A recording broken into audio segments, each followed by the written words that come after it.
Hello, welcome to Sumo biology online classes.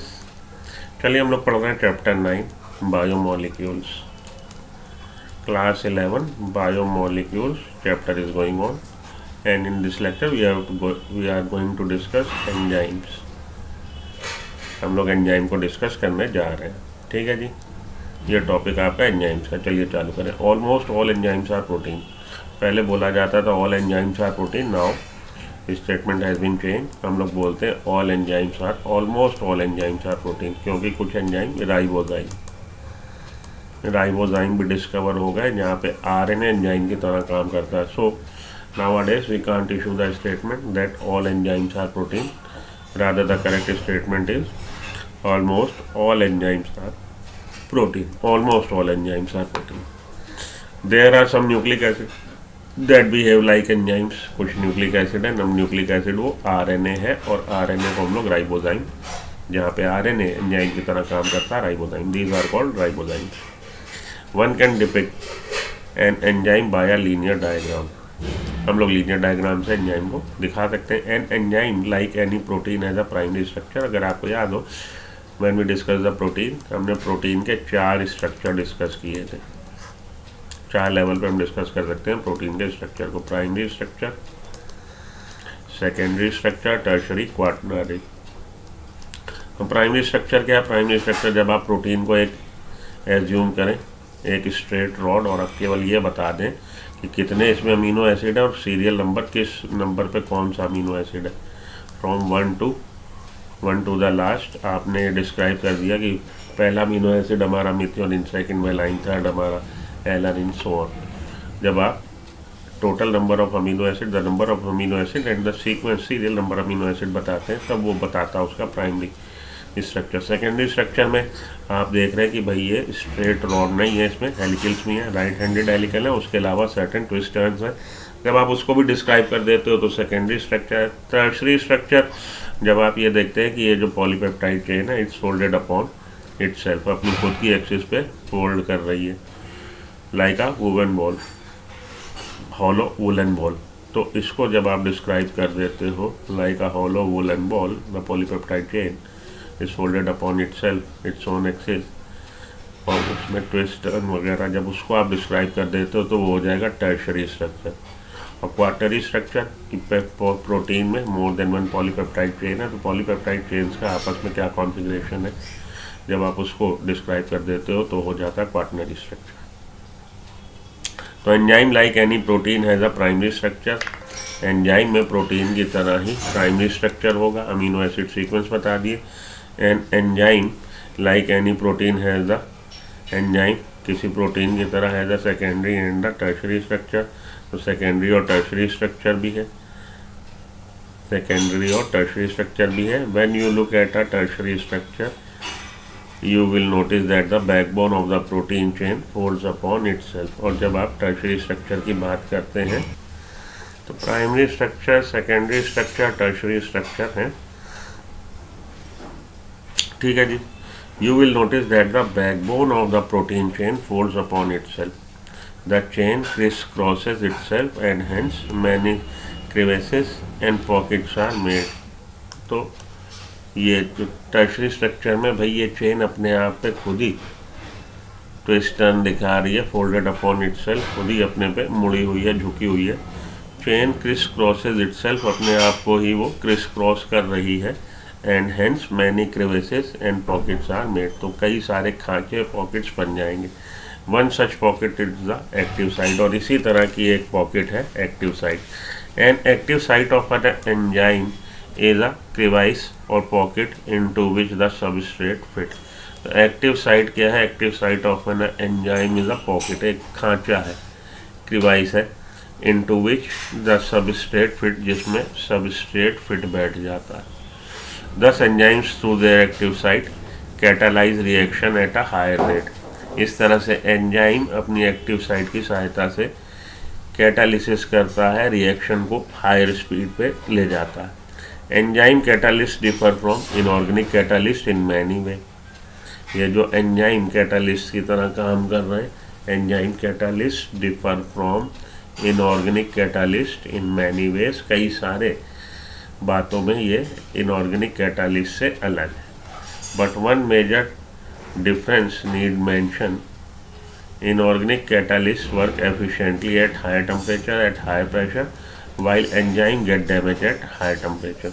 लेकिन एक इनमें से जो डिफरेंसेस हैं उनमें से एक डिफरेंस बहुत आपको याद रखना चाहिए कि एंजाइम जो कैटालिस्ट है वो हाई टेम्परेचर पर डिटोरिएट हो जाते हैं, वो काम करना बंद कर देते हैं, डैमेज हो जाते हैं, जबकि इनऑर्गेनिक कैटालिस्ट हाई टेम्परेचर और हाई प्रेशर पे और अच्छी तरह से काम करते हैं। तो inorganic catalyst work efficiently, inorganic जो कैटालिस्ट हैं वो बहुत अच्छी तरह से उनके कार्य करने की क्षमता बढ़ जाती है eight high temperature high pressure, high temperature पे हाई प्रेशर पे, वाइल एंजाइम्स गेट डैमेज, जबकि एंजाइम डैमेज हो जाते हैं eight high temperature. However enzymes isolated from organisms who normally live under extremely high temperature are stable and retain their catalytic power even at high temperature। लेकिन वो enzymes जो आपने ऐसे organism से एक्सट्रैक्ट किए हैं जो ऑलरेडी जिसका हैबिटेट हाई टेम्परेचर में है, जो हाई टेम्परेचर पे रह रहा है, अगर आप उस ऑर्गेनिज्म से एंजाइम निकाले हो तो ये एंजाइम हाई टेम्परेचर को झेल लेंगे, डिटोरिएट नहीं होंगे। जैसे कि कहिए कि हॉट वेंट्स में या सल्फर स्प्रिंग में, गर्म पानी के झरनों में या गंधक वाले झरनों में, वहाँ पे पानी गर्म होता है, तो ऐसे जगह पे ऐसे पानी में रहने वाले ऑर्गेनिज्म से अगर आपने निकाल लिया एंजाइम, तो वो एंजाइम हाई टेम्परेचर पे भी वर्किंग एफिशिएंसी अपनी बरकरार रखता है, उसमें डिग्रेडेशन नहीं होगा, डिसइंटीग्रेट नहीं होगा, ठीक है। लेकिन ज़्यादातर केस में आप देखेंगे कि हाई टेम्परेचर पे एंजाइम क्या होते हैं, हाई टेम्परेचर पे एंजाइम डैमेज हो जाते हैं। Thermal stability is thus an important quality of such enzymes isolated from thermophilic organism. इसलिए thermophilic, thermo temperature philic loving, thermos temperature loving, ऐसे ऑर्गेनिज्म जो हाई टेम्परेचर वाले हैबिटेट में रह रहे हैं, उनसे निकाले गए एंजाइम थर्मोस्टेबल होते हैं, उनकी वो वर्किंग एफिशिएंसी अपनी खोते नहीं है, वो वर्किंग एफिशिएंसी उनकी मेंटेन रहती है। Thermal stability is thus an important quality of such enzymes isolated from thermophilic organism. Thermophilic organism से निकाले गए एंजाइम थर्मल स्टेबिलिटी दिखाते हैं कि उनमें एंजाइम की वर्किंग एफिशिएंसी बनी रहती है हाई टेम्परेचर पे भी। केमिकल रिएक्शंस पे आइए, केमिकल रिएक्शंस की बात करें।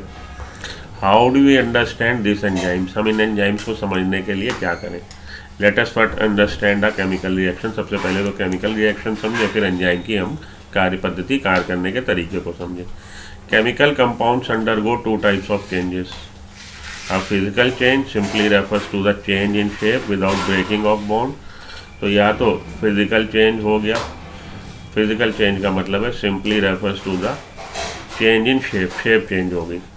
A physical change simply refers to a change in shape without breaking of bond. Simple change, physical change क्या है? Simply refers to a change in shape, shape change हो गई without breaking bond. Chemical bonds नहीं change हुए, chemical bond break नहीं हुए, नए bond नहीं बने, लेकिन physical condition shape change हो गई है। This is a physical process, ये एक physical process है। Another physical process is a change in state of matter. दूसरा फिजिकल प्रोसेस क्या है? दूसरा फिजिकल प्रोसेस ये है कि change in state of matter, द्रव की अवस्था में परिवर्तन हो जाना। When ice melt into water, ice solid है, वाटर हो गया, लिक्विड हो गया, तो स्टेट, मैटर की स्टेट चेंज हो गई। Another physical process is a change in shape और change in state. Matter state change हो गया, स्टेट ऑफ मैटर चेंज हो गया when ice melts into water और when water becomes a vapour. और वाटर को आपने हीट कर दिया, water changes into vapour, water vapour में बदल गया। तो ये क्या यहाँ पे हो रहा? चेंज इन स्टेट हो रहा। These are also the physical processes, ये भी फिजिकल प्रोसेसेस हैं। However when bonds are broken and new bonds are form during transformation, लेकिन इसके अलावा जब बॉन्ड बनते हैं, व्हेन बॉन्ड्स आर ब्रोकन, और तोड़े जाते हैं, when bonds are broken and new bonds are form during transformation, और नए बॉन्ड बनते हैं ट्रांसफॉर्मेशन के दौरान, this will be called as a this will be called a chemical reaction, तब हम इसको केमिकल रिएक्शन कहते हैं। For example this will be called a chemical reaction, example के तौर पे VaOH टू दी OH barium hydroxide plus H2SO4 barium sulphate बन गया प्लस 2H2O बन गया। ठीक है, तो केमिकल बॉन्ड टूटे और केमिकल बॉन्ड्स कुछ नए बने, बेरियम सल्फेट में कन्वर्जन हो गया। ठीक है जी। However, when bonds are broken and new bonds are formed during transformation, this is called a chemical reaction. तो state of change in state और change in shape वो physical processes थे। chemical process या chemical reaction क्या था, जब bond टूटेंगे और नए bond बनेंगे। तो barium hydroxide H2SO4 barium sulphate बन गया प्लस H2H2O बन गया, तो नए बॉन्ड पुराने टूटे और नए बॉन्ड बने, तो ये एक तरह का केमिकल रिएक्शन है। ठीक है जी। हम लोग कैटालिस्ट एंजाइम को पढ़ने जा रहे हैं कि एंजाइम क्या है, कैसे काम करता है। ठीक है जी। तो ये आपका इनऑर्गेनिक केमिकल रिएक्शन है। ठीक। Similarly hydrolysis of starch into glucose is an organic chemical reaction. तो केमिकल रिएक्शन दो तरह के, जहाँ पे इनऑर्गेनिक कंपाउंड्स का कन्वर्जन हो रहा है, इनऑर्गेनिक केमिकल रिएक्शन, और जहाँ पे आपके ऑर्गेनिक कंपाउंड्स का कन्वर्जन दूसरे ऑर्गेनिक कंपाउंड में हो रहा है, वो आपका हो गया organic chemical reaction. Rate of a physical और केमिकल प्रोसेस। तो अभी तक आपने क्या पढ़ा है? अभी तक हम लोगों ने पढ़ा है कि भैया या तो स्टेट चेंज हो रही हो मैटर की, या शेप चेंज हो रहा हो, तो वो फिजिकल प्रोसेस है, उसको हम लोग फिजिकल रिएक्शन, फिजिकल प्रोसेस बोल सकते हैं। लेकिन अगर बॉन्ड ब्रेकिंग हो रही है और नए बॉन्ड बन रहे हैं और कंपाउंड, केमिकल कंपाउंड चेंज हो रहा है from one form to another, तो वो केमिकल रिएक्शन है। केमिकल रिएक्शन फर्दर दो तरह का, इनऑर्गेनिक केमिकल रिएक्शन और organic chemical reaction. Inorganic chemical reaction में इनऑर्गेनिक कंपाउंड्स पार्टिसिपेट कर रहे हैं और इनऑर्गेनिक कंपाउंड में ही बदल रहे हैं। ऑर्गेनिक केमिकल रिएक्शन में ऑर्गेनिक कंपाउंड जैसे कि स्टार्च का लिसिस हो रही है, स्टार्च का ब्रोकन डाउन हो रहा है up to the level of glucose. Rate of a physical और chemical process refers to the amount of product form per unit time. अगर हम लोग को रेट निकालना हो केमिकल रिएक्शन का, तो कैसे निकालेंगे? तो हम लोग निकालेंगे amount of product form per unit time. एक मिनट में कितना प्रोडक्ट बन रहा है वो हो जाएगा रेट। तो रेट ऑफ अ फिजिकल और chemical process refers to the amount of product form per unit time. It can be expressed as rate of a chemical reaction is equal to amount of product form per unit time. Suppose say for example 220 gram glucose is produced during in 3 hour. 210 gram glucose is produced during 3 hour, तो क्या हो जाएगा इसका rate? 210 divided by 3, 70 gram per hour. तो 70 gram glucose produce हो रही है per hour, वो हो जाएगा उसका रेट। तो rate is equal to amount of product form per unit time. This will give you the idea of rate of chemical reaction. Rate can also be called velocity. Rate को हम लोग velocity भी कह सकते हैं if the direction is specified. अगर direction को हम स्पेसिफाई कर रहे हैं फ्रॉम ए टू बी और बी टू ए, अगर हम डायरेक्शन भी स्पेसिफाई करके बताएंगे तो ये होगा वेलोसिटी हो जाएगी। Rates of physical and chemical processes are influenced by temperature among other factor. किसी भी फिजिकल या केमिकल प्रोसेस का रेट जो है उसको इन्फ्लुएंस करता है टेम्परेचर। दूसरे फैक्टर्स भी हैं लेकिन टेम्परेचर भी, अमंग अदर फैक्टर्स टेम्परेचर भी एक फैक्टर है जो रेट को इफेक्ट करता है। The general rule of thumb is that rate doubles और डिक्रीजेज बाय। एक हमारा जनरल रूल ये है कि भाई रेट या तो डबल हो जाएगा या डिक्रीज बाय हाफ या हाफ हो जाएगा by change for every 10 degree centigrade. 10 degree अगर आपका यहाँ पे टेम्परेचर T है और ये X रेट से कर रहा है काम केमिकल रिएक्शन के लिए, अगर आप 10 डिग्री चेंज कर रहे हैं तो या तो ये रेट डबल हो जाएगा या हाफ हो जाएगा। तो भैया अगर 10 डिग्री चेंज किधर कर रहे हैं, बढ़ा रहे हैं कि घटा रहे हैं? अगर बढ़ाने पे वो 2 टाइम्स हो रहा तो सीधी सी बात घटाने पे हाफ हो जाएगा। इसलिए ये बात बोली गई, the general rule of thumb is that the change in 10 degree would cause either doubling the reaction और causing half the reaction rate. तो या तो 10 डिग्री चेंज होने पे, या तो टेम्परेचर के 10 डिग्री चेंज होने पे या तो रिएक्शन रेट डबल हो जाएगा या हाफ हो जाएगा। Catalyst reactions proceed at rates vastly higher than that of uncatalyst one. तो ऐसे रिएक्शन जिनमें कैटालिस्ट काम नहीं कर रहा, उनकी तुलना में ऐसे रिएक्शन जहाँ पे कैटालिस्ट रोल प्ले कर रहा, कैटालाइज रिएक्शन है, कैटालिसिस हो रही है, वो कैटालाइज रिएक्शन बड़ी तेज रेट पे होते हैं, बड़ी फास्ट रेट पे होते हैं देन द अनकैटालाइज वन की तुलना में। When enzyme catalyse reactions are observed, और जब आप एंजाइम कैटालिस्ट रिएक्शन को ऑब्जर्व करते हैं, the rate would be vastly higher than the same but uncatalyse reaction.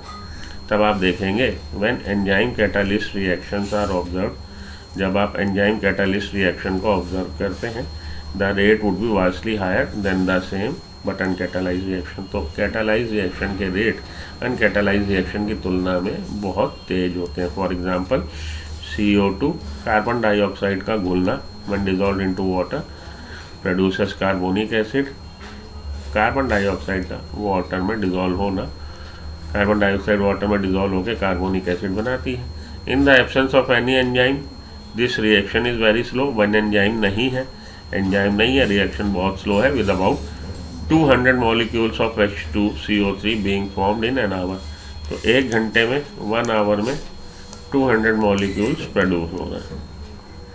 However by using the enzyme present with in the cytoplasm called carbonic anhydrase, लेकिन अगर जब हम कार्बोनिक एनहाइड्रेज एंजाइम का इस्तेमाल कर लेते हैं जो कि साइटोप्लाज्म में आपको मिलता है, तब क्या होता है, the reaction speeds dramatically with about 6 lakh molecules being form every second. तो हर सेकेंड में 6 लाख मॉलिक्यूल बनने लगे। कहाँ, 1 घंटे में 200 मॉलिक्यूल बनने लगे थे। 1 घंटे में मतलब 3600 सेकेंड्स में। अब कहाँ 1 सेकेंड में कितने मॉलिक्यूल बनने लगे, 6 लाख।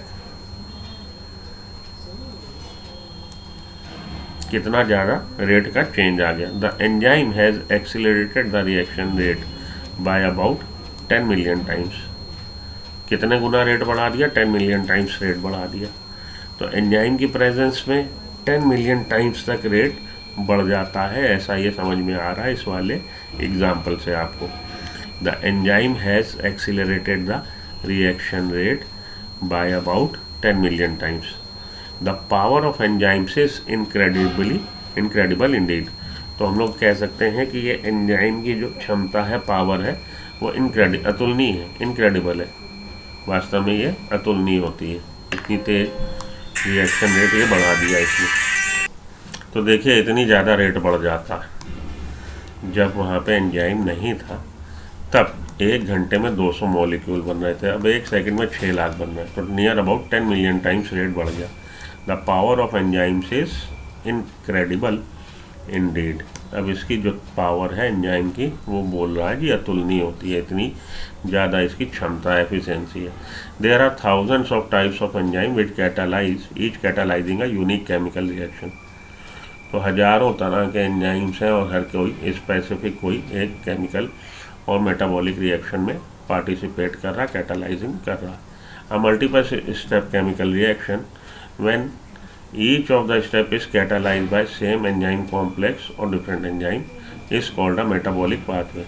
तो कई पाथवे ऐसे हैं, मल्टीपल स्टेप केमिकल रिएक्शन है, मल्टीपल स्टेप में केमिकल रिएक्शन कंप्लीट हो रहा।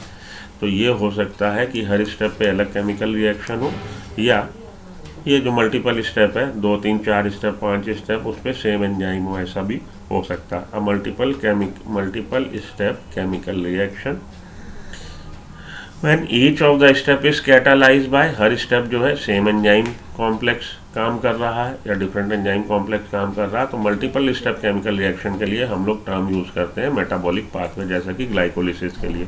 तो ग्लाइकोलिसिस में आपने देखा 10 स्टेप रिएक्शन होते हैं और आखिरी में आके glucose up to the pyruvic acid level तक टूट जाता। फॉर एग्जाम्पल ग्लूकोज, ये इसने वही वाला एग्जाम्पल उठाया, ग्लूकोज को पायरुविक एसिड में टूट गया।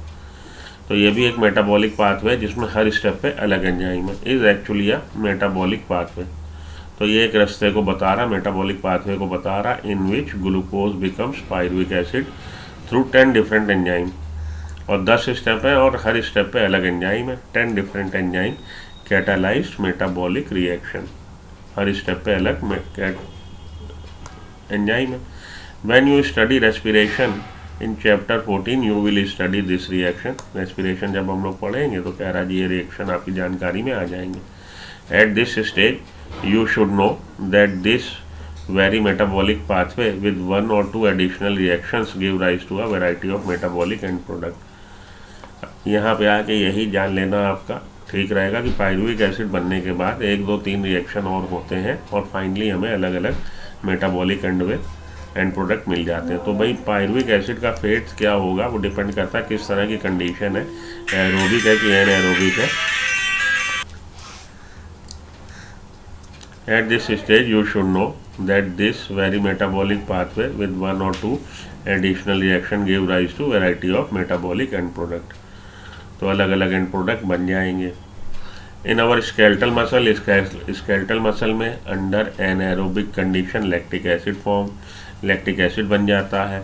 Under normal aerobic condition, normal aerobic condition होगी तो पायरुविक एसिड ये पूरी तरह से under normal aerobic condition pyruvic acid is form. Pyruvic acid पूरी तरह से ब्रेक डाउन हो जाएगा up to the level of inorganic constituent. In yeast में ये एल्कोहल बना देगा। Same pathway Leeds to the production of alcohol.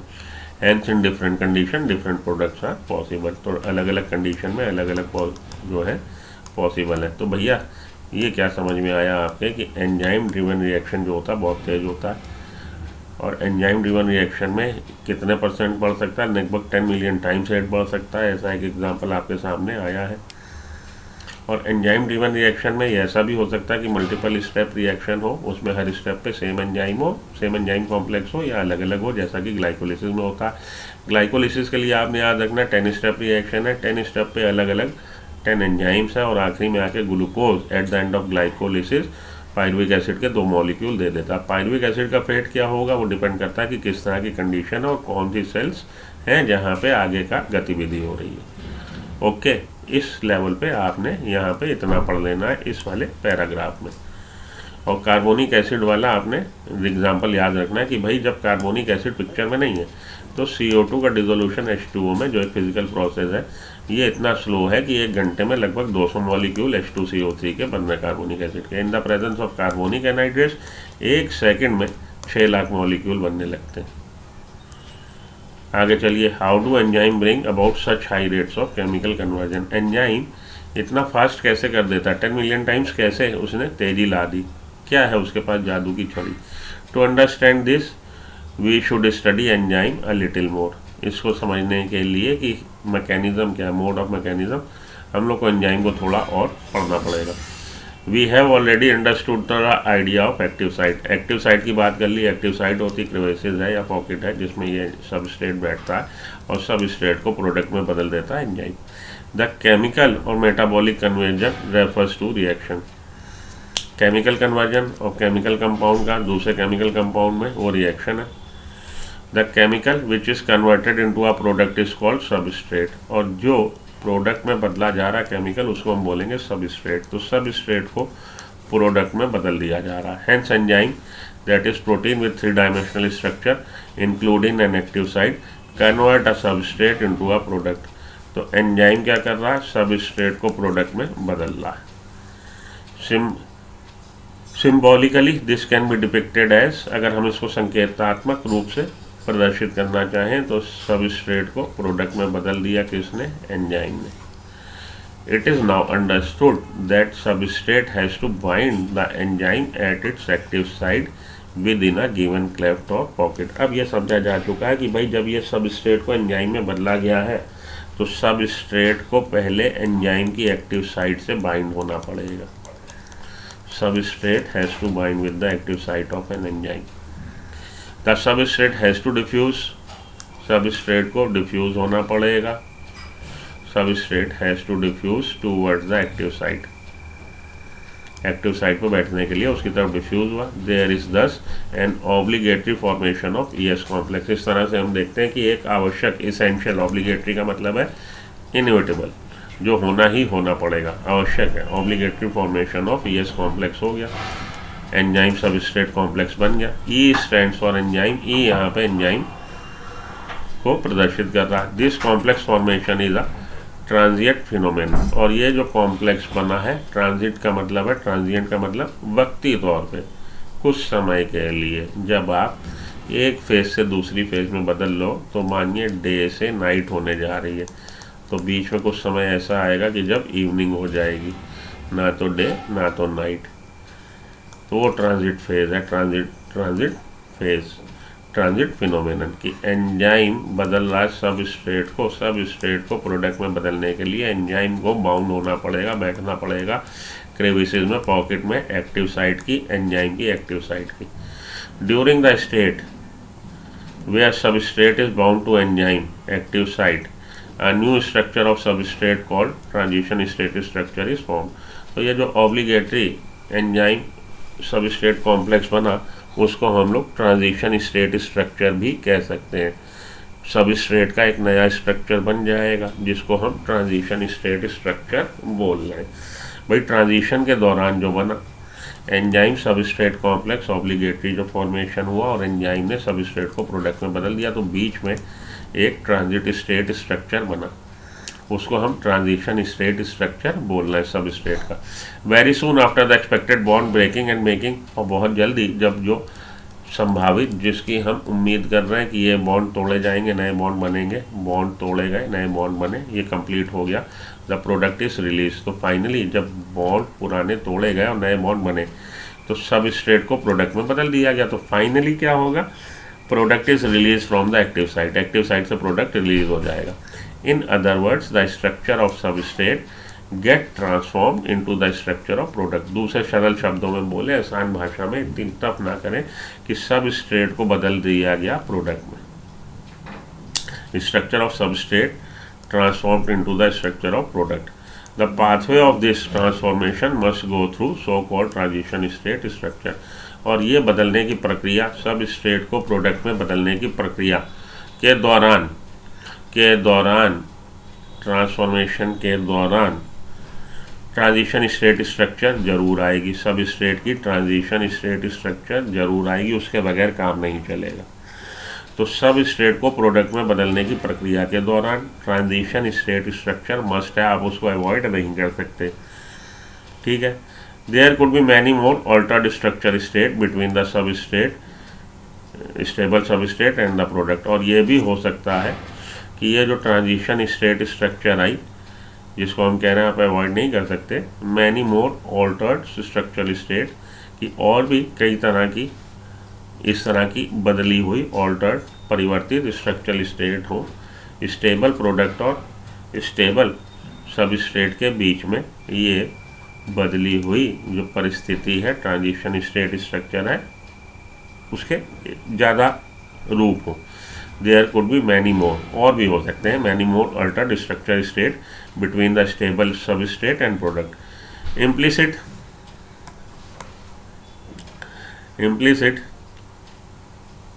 in the statement is the fact that all the intermediate structure state are unstable। तो जितनी भी वो बीच में दूसरी स्टेट है, वो सब अनस्टेबल है। स्टेबल क्या है? स्टेबल केवल सबस्ट्रेट है, स्टेबल केवल प्रोडक्ट है। Stability is something related to energy status, और स्टेबिलिटी जो है एनर्जी स्टेटस से रिलेटेड है। Hence when we look at this pictorially through a graph, it looks like something as in figure 9.6। और इसको अगर हम ग्राफिक रिप्रेजेंटेशन दें, उसकी पिक्चर बनाएं, तो ये लगभग ये आपको ये डायग्राम दिख रहा है। The Y axis represents the potential energy. ये वाई एक्सिस पोटेंशियल एनर्जी बता रहा। X axis represent progression of structural transformation, progression of reaction बता रहा है X axis. Y axis potential energy content बता रहा। ट्रांसफॉर्मेशन का प्रोसेस कहाँ तक हो गया, हमारा एक्स एक्सिस बता रहा। The X axis represent the progression of structural transformation, structural transformation के प्रोग्रेस को बता रहा है। Through the transition state you would notice two thing, दो चीज़ें हैं जो यहाँ पे आपको नोटिस करनी है।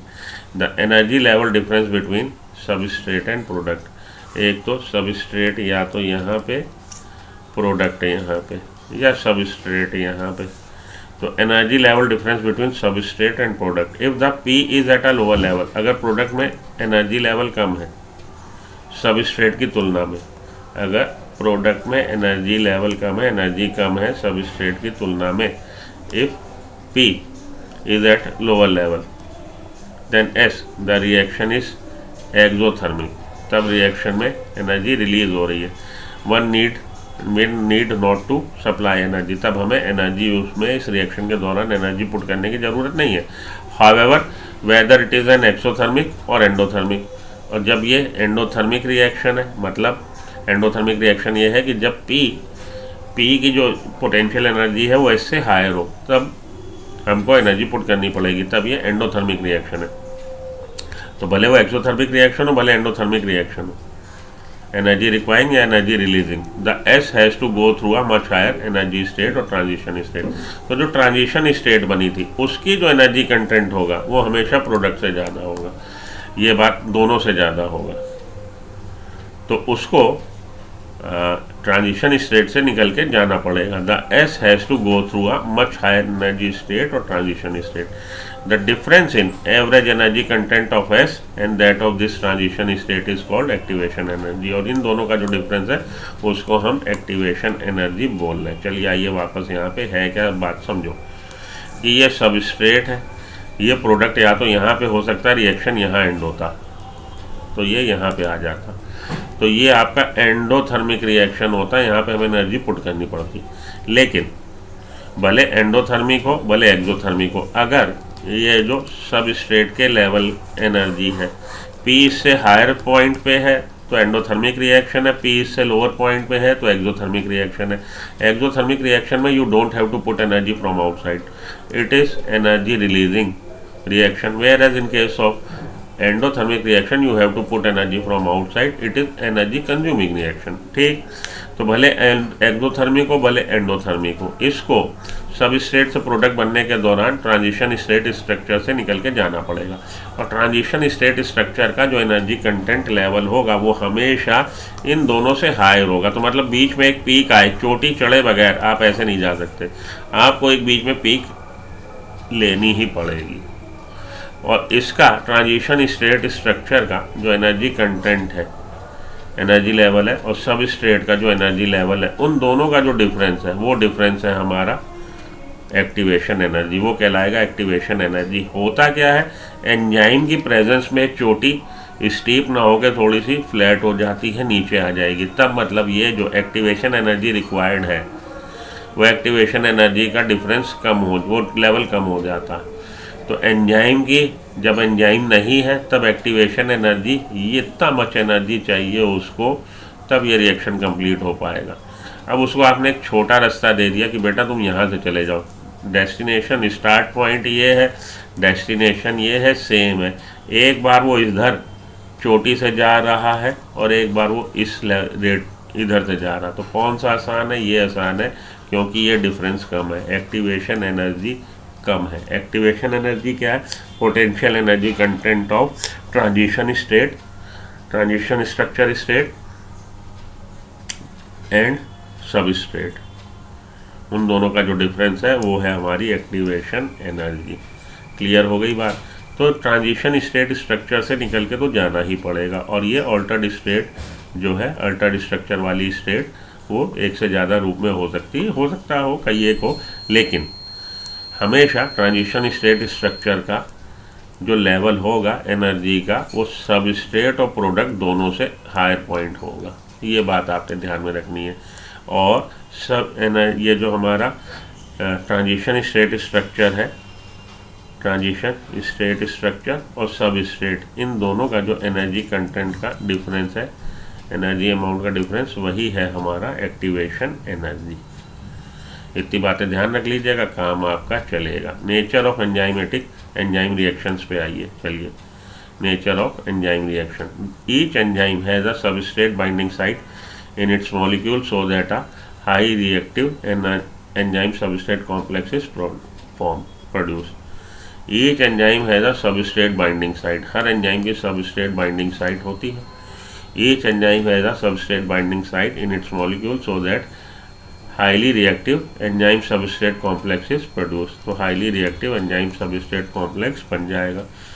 This complex is short lived और ये complex जो है short lived है and dissociate into product and unchanged enzyme. और ये जो short lived है enzyme substrate complex ये dissociate हो जाएगा किसमें into product and unchanged enzyme with an intermediate formation of enzyme product complex. तो एंजाइम के साथ सबस्ट्रेट बाउंड हुआ, एंजाइम सबस्ट्रेट कॉम्प्लेक्स बना, इंटरमीडिएट एंजाइम प्रोडक्ट कॉम्प्लेक्स बना और फाइनली एंजाइम रिलीज प्रोडक्ट अलग और एंजाइम एज इट इज़ जैसा रिएक्शन की शुरुआत में था रिलीज हो जाएगा. तो बीच में आपको एंजाइम प्रोडक्ट कॉम्प्लेक्स भी मिला. तो formation of enzyme substrate complex is essential. ये ऑब्लिगेटरी है, ये तो होना ही होना है कि एंजाइम सबस्ट्रेट के साथ बाउंड होगा और ये कॉम्प्लेक्स बनाएगा, उसके बगैर बात नहीं बनेगी. The catalytic cycle of an enzyme action can be describe in the following. Catalytic cycle को अगर हम डिस्क्राइब करना चाहें तो हम इस तरह से उसको डिस्क्राइब कर सकते हैं. First, the substrate bind to an active site. सबसे पहले सबस्ट्रेट बाइंड हो गया, एक्टिव साइट से फिट हो गया. The binding of substrate induces the enzyme to alter its shape. अब एंजाइम ने इस पर काम करना चालू किया, इसका शेप बदलने लगा तो ये और स्किन टाइट जीन्स की तरह उसमें बिल्कुल फिट बैठ गया tightly around the substrate. The active site of enzyme now in close proximity. अब एक्टिव साइट जो थी एंजाइम की, पहले ये बैठा तो थोड़ा अनफिट था लेकिन उसने उसको ऑल्टर किया और बिल्कुल वो चिपक के बैठ गया बिल्कुल क्लोज प्रॉक्सिमिटी में. उसके बाद वो एंजाइम सबस्ट्रेट पे एक्ट करने लगेगा और बॉन्ड ब्रेकिंग और मेकिंग चालू हो जाएगी जब वो उसकी क्लोज प्रॉक्सिमिटी में आ गया. Substrate breaks the chemical bond of the substrate. Chemical bond substrate के ब्रेक किए पुराने और नए बॉन्ड बना दिए तो एंजाइम प्रोडक्ट कॉम्प्लेक्स बन गया.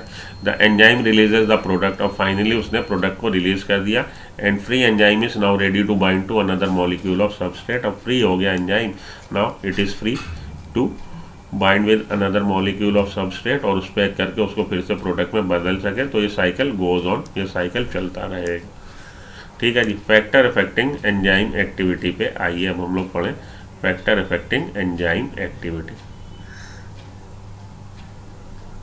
तो कौन से फैक्टर हैं जो एंजाइम की एक्टिविटी को इफेक्ट करें. The activity of enzyme can be affected by change in conditions हैं जो चेंज होंगी तो एंजाइम की एक्टिविटी रेट बदल जाएगा.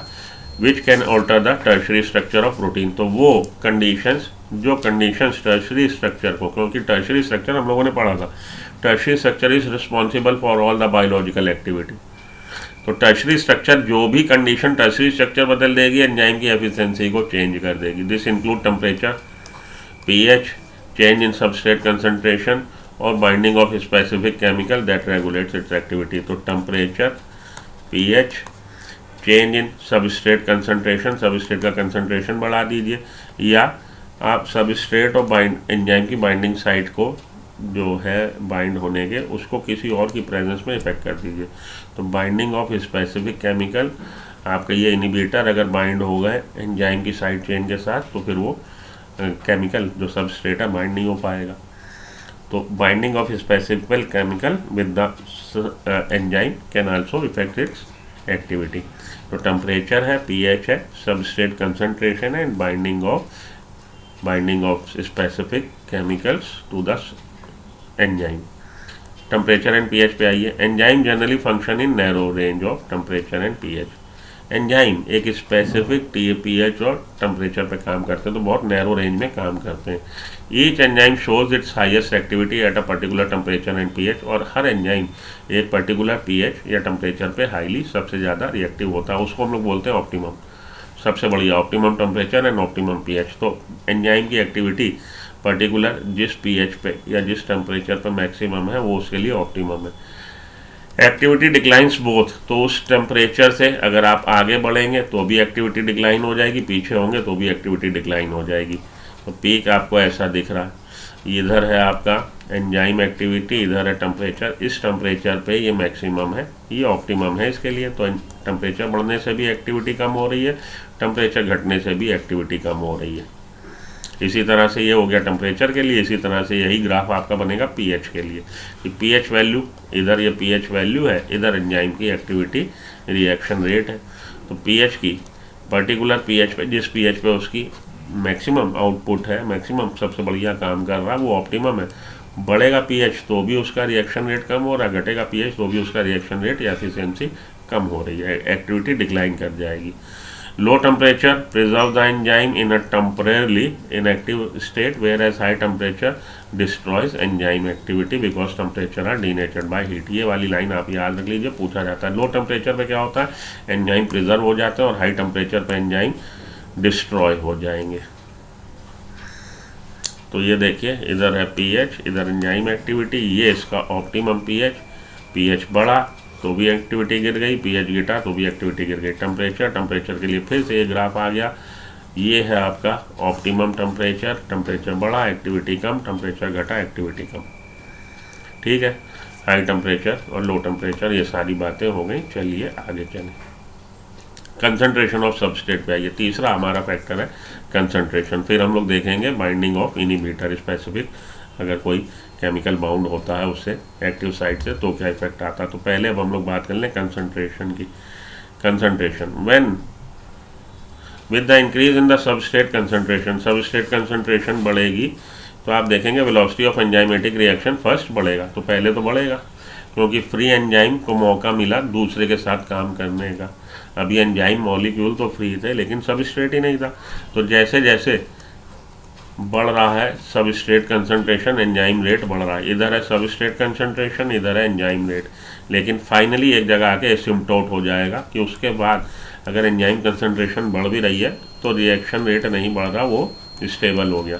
क्योंकि अब फ्री एंजाइम नहीं है। सबस्ट्रेट कंसंट्रेशन बढ़ाने से क्या होगा भाई, आपके कुछ ये मानिए दोस्त या आपके रिश्तेदार आए आपके शहर में और आपने 4 ओला भेज दी स्टेशन पे दिल्ली कि भैया ले आओ दोस्तों को मेरे यहाँ घर, और वहाँ पे 40 दोस्त खड़े हैं। तो 4 ओला में जितने आए बाकी वहाँ खड़े। अगर आप 8 ओला भेज देते तो सारों एंगेज हो जाती।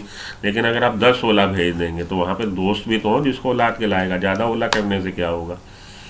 वही चीज़ अगर सबस्ट्रेट लेवल आप बढ़ा रहे हो तो फ्री एंजाइम मॉलिक्यूल भी तो हो। सबस्ट्रेट लेवल बढ़ने से एंजाइम रेट शुरू में इसलिए बढ़ता है क्योंकि फ्री एंजाइम मॉलिक्यूल होते हैं। लेकिन जैसे ही एंजाइम के सब मॉलिक्यूल एंगेज हो गए कन्वर्जन करने में सबस्ट्रेट को प्रोडक्ट में, तो अब सबस्ट्रेट के मॉलिक्यूल जो एक्स्ट्रा हैं 10 हो, 100 हो, 1000 हो, 10,000 हो, 1,00,000 हो, उससे क्या फ़र्क पड़ेगा। जब पूरे के पूरे एंजाइम मॉलिक्यूल एंगेज हो गए, काम करने लगे, तो उसके बाद सबस्ट्रेट का लेवल बढ़ाने से भी एंजाइम का रेट नहीं बढ़ेगा। ये यही दिखा रहा कि एक लेवल के बाद एंजाइम का रेट नहीं बढ़ता क्योंकि उसके बाद फ्री एंजाइम मॉलिक्यूल है ही नहीं। The reaction ultimately reaches a maximum velocity, भी मैक्सिमम पे पहुंच गया, which is not exceeded by any further rise in concentration. अब और बढ़ाने से नहीं होगा। This is because of the enzyme molecules are fewer than the substrate molecule. ये ऐसा इसलिए हुआ कि शुरू में एंजाइम मॉलिक्यूल फ्री थे, अब नहीं है एंजाइम मॉलिक्यूल। अब फाइनली एंजाइम मॉलिक्यूल है ही नहीं, ख़त्म हो गए, फ्यूअर थे, ख़त्म हो गए। And after saturation of this molecule there are no free enzyme molecule. अब फ्री एंजाइम मॉलिक्यूल है ही नहीं कि उसका रेट बढ़ा दें to bind with the additional substrate molecule. ठीक है जी, आइए वापस उस ग्राफ पे आ जाइए, देख लीजिए। तो ये है वो ग्राफ। तो ये चल रहा था, ये आखिरी में आके एसिम्पटोट हो गया कि अब ये इधर था हमारा सबस्ट्रेट का कंसंट्रेशन। सबस्ट्रेट का कंसंट्रेशन बढ़ाने से भी एंजाइम की एक्टिविटी ये ऐसे नहीं बढ़ रही, अब वो ऐसे हो गई है, स्टेबल हो गई है। एंजाइम की एक्टिविटी मैक्सिमम पहुंच गई है, रिएक्शन रेट मैक्सिमम पहुंच गया क्योंकि जितने भी एंजाइम मॉलिक्यूल थे वो इन्वॉल्व हो गए। और ये वी मैक्सिमम बाय 2 Km, ये क्या है, मिक्लिस कांस्टेंट है। ये होता है कि वो सबस्ट्रेट की मात्रा, the amount of substrate required to achieve the half of the maximum rate, वो वी मैक्सिमम बाई 2, ये हमारा मिक्लिस कांस्टेंट है। तो ये जितना कम होगा एंजाइम उतना एफिशिएंट होगा, ये बात मान लीजिए। इसको यूँ बिठा लीजिए मन में, Km की वैल्यू जितनी कम है एंजाइम उतना एफिशिएंट है रिएक्शन करने में। भैया Km वैल्यू क्या है? Km वैल्यू सबस्ट्रेट की वो कंसंट्रेशन है, this is the concentration at which concentration of substrate, that concentration of substrate at which the reaction rate, catalytic reaction rate reaches is half of the maximum rate, अपने maximum rate के half को achieve कर लेता है, उसको हम लोग Km value कहते हैं। तो Km वैल्यू जितनी कम होगी, जितना कम सबस्ट्रेट रिक्वायर्ड होगा, उतना ही हम लोग बोलेंगे हाईली है, इफेक्टिव है एंजाइम। सही बात समझ में आई? नहीं आई तो एक लाइन रट लीजिए, Km वैल्यू का कम होना means enzyme is highly efficient, और Km वैल्यू का ज़्यादा होना means enzyme is not that much of sufficient, उतना सफिशिएंट नहीं है एंजाइम का काम करने का तरीका। अरे यार, जो 2 ओवर में 20 रन ठोक रहा है वो बढ़िया है कि जो 10 ओवर लेके 20 रन ठोक रहा है वो बढ़िया बैट्समैन? सीधी सी बात, जो कम सबस्ट्रेट पे ही आधी दौड़ा देगा, जो कहते नहीं है उस इंजन की हॉर्स पावर ज़्यादा, लिखा रहता है भाई ये रॉयल है हमारी 0 to 4 सेकेंड में 100 किलोमीटर पर आवर की स्पीड गेन कर लेती है। तो जितना हॉर्स पावर ज़्यादा होगी उतनी जल्दी वो गेन कर लेगी। कम सबस्ट्रेट पे एंजाइम इतना एफिशिएंट है कि वो V maximum/2 उसने अचीव कर लिया। और अगर ज़्यादा सबस्ट्रेट पे अचीव कर रहा, इसका मतलब है कि एंजाइम के काम करने की क्षमता जो है वो उतनी बढ़िया नहीं है। इतना याद रख लीजिए, चलेगा काम। चलिए आगे आइए। The activity of an enzyme is also sensitive to the presence of specific chemical that bind to enzyme.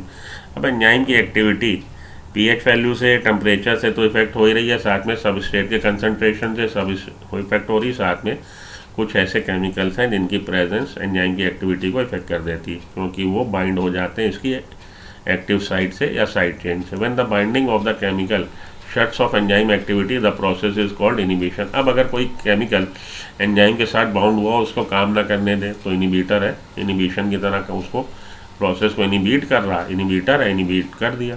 When the inhibitor closely resemble the substrate. अब ऐसा भी हो सकता है कि कोई इनिबिटर ऐसा हो जो सबस्ट्रेट यहाँ बैठना चाहता है उसके साथ बहुत ज़्यादा मिलता हो। तो रुबिस्को की एक्टिव साइट पे आप जानते हो CO2 भी बैठ सकता है, O2 भी, क्योंकि दोनों का केमिकल स्ट्रक्चर मिलता है। तो इसकी एक्टिव साइट पे CO2 भी बाइंड हो सकता है, O2 भी। The activity of an enzyme, तो मॉलिक्यूल स्ट्रक्चर अगर ऐसा इनिबिटर है जिसका मॉलिकुलर स्ट्रक्चर मिलता है सबस्ट्रेट से, तो उसको कम्पिटिटिव इनिबिटर बोल रहे हैं। कंपटीशन हो रहा है, ऑक्सीजन कह रही मैं इस पर बाउंड होगी एक्टिव साइट पे, CO2 कह रहा मैं होंगी, दोनों के बीच में कंपटीशन हो रहा। Due to its close structural similarity, क्योंकि दोनों के बहुत ज़्यादा स्ट्रक्चरल सिमिलरिटी है with the substrate. The inhibitor competes with the substrate for the substrate binding site. तो इनिबिटर सबस्ट्रेट के साथ जिद लड़ा रहा है, उसके साथ मुकाबला कर रहा है यहाँ पे बाइंड होने के लिए। Consequently the substrate can not bind, as a result the enzyme reaction decline. तो परिणाम स्वरूप क्या होगा? सबस्ट्रेट भैया कोई रोक रहा, उसको नहीं बैठने दे रहा, तो मुकाबले में कई बार वो जीतेगा, कई बार वो हारेगा। मुकाबला जब हो रहा तो consequently substrate fails to get fit into the active site और रिएक्शन रेट डिक्लाइन हो जाएगा। एग्जाम्पल इसका कम्पिटिटिव इनिबिटर का बहुत बार पूछा जा चुका है। Inhibition of succinate dehydrogenase by malonate which closely resemble the substrate succinate. तो सक्सीनेट डिहाइड्रोजिनेस काम करता है सक्सीनेट पे, और सक्सीनिक एसिड का फ्यूमेरिक एसिड में कन्वर्जन कराता है। लेकिन अगर मेलोनेट की प्रेजेंस होगी तो सक्सीनेट डिहाइड्रोजिनेस एंजाइम की एक्टिव साइट पे सक्सीनेट तो बैठना ही चाहता है, मेलोनेट भी बैठना चाहता है, तो ये रिएक्शन रेट को कम कर देगा, क्योंकि यहाँ पे मेलोनेट सक्सीनेट के लिए कम्पिटिटिव इनिबिटर है। Such competitive inhibitors are often use in control of bacterial pathogen. और इस तरह का कम्पिटिटिव इनिबिशन हम लोग बैक्टीरियल पैथोजन के कंट्रोल करने के लिए यूज़ करते हैं। सल्फोनामाइड ड्रग्स लिख लीजिए, सल्फोनामाइड ड्रग्स इसका एग्जाम्पल है। तो सल्फोनामाइड ड्रग्स के काम करने का तरीका यही है कि वो कम्पिटिटिव इनिबिटर की तरह काम करता है। बैक्टीरिया की ग्रोथ को हम लोग जो एंटीबैक्टीरियल ड्रग्स खाते हैं उसमें सल्फोनामाइड ड्रग होती है। सल्फोनामाइड बैक्टीरिया के साथ कंपटीशन करने लगता है और सल्फोनामाइड की प्रेजेंस में डीएनए रेप्लिकेशन नहीं होता।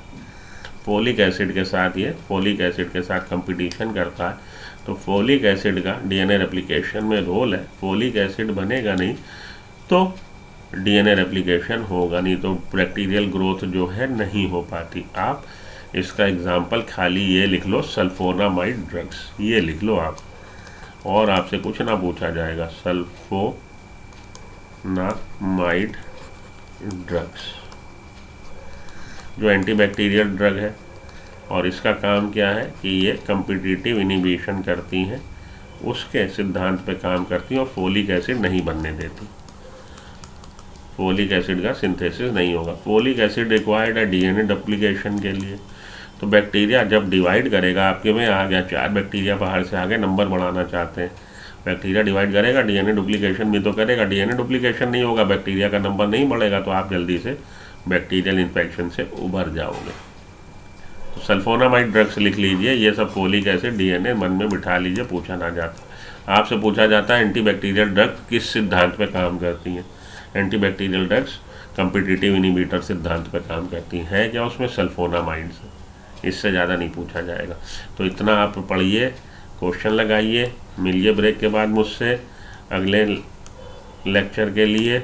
उससे पहले देख लें कुछ क्वेश्चन, अगर आप लोग को जो ये पढ़ाया है उससे रिलेटेड कुछ क्वेश्चन अगर आप लोग के हों तो लगवा दिए जाए। Product of an enzyme catalyse reaction can act as inhibitor of a reaction, इसको हम लोग क्या बोलेंगे, इसको हम लोग फीडबैक इनिबिशन बोलेंगे। The inhibition of succinate dehydrogenase by malonate किसका एग्जाम्पल है कम्पिटिटिव इनिबिटर का।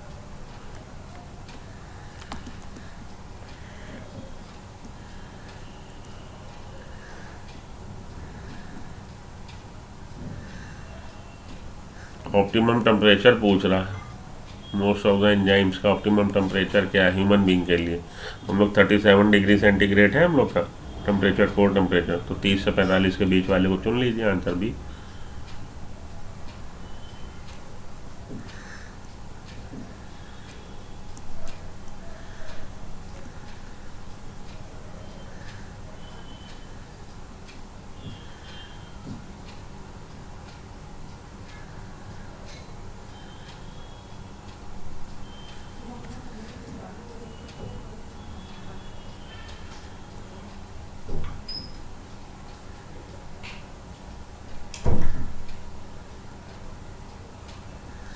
ये देखिए ये वाली question, which one of the following does not exemplify competitive inhibition का, इनमें से कौन सा ऐसा है जो कम्पिटिटिव इनिबिशन का एग्जाम्पल नहीं है। मेलोनेट का इनिबिशन सक्सिनेट कम्पिटिटिव इनिबिशन है। Malonate inhibition of succinate dehydrogenase को इनिबिट कर रहा है। तो sulphur drugs, sulphonamide drugs control bacterial pathogen, अभी आपको समझाया, ठीक है। Inhibition of hexokinase by glucose 6, ये होता है ये आपका कम्पिटिटिव इनिबिशन का नहीं, फीडबैक इनिबिशन का एग्जाम्पल है ये वाला, feedback inhibition. Inhibition of alcohol dehydrogenase by ethanol in methanol poisoning, ये भी आपका कम्पिटिटिव इनिबिशन है, लिख लेना मेरा ये रिकॉर्ड रोक के कि अल्कोहल डिहाइड्रोजिनेज का inhibition by ethanol in methanol poisoning. Methanol poisoning में हम लोग इथेनॉल प्रोवाइड करवाते हैं, तो अल्कोहल डिहाइड्रोजिनेज को वो इनिबिट करता है।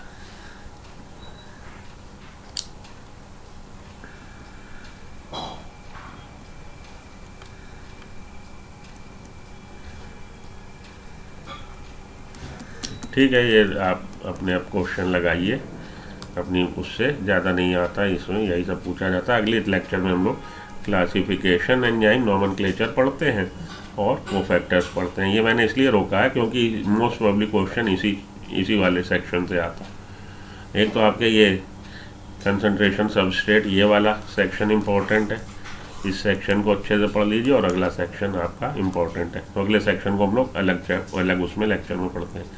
बने रहिए सुमो बायोलॉजी के साथ, लाइक कर दीजिए, सब्सक्राइब कर लीजिए। मिलता हूँ ब्रेक के बाद, till then good luck, goodbye, have a nice day.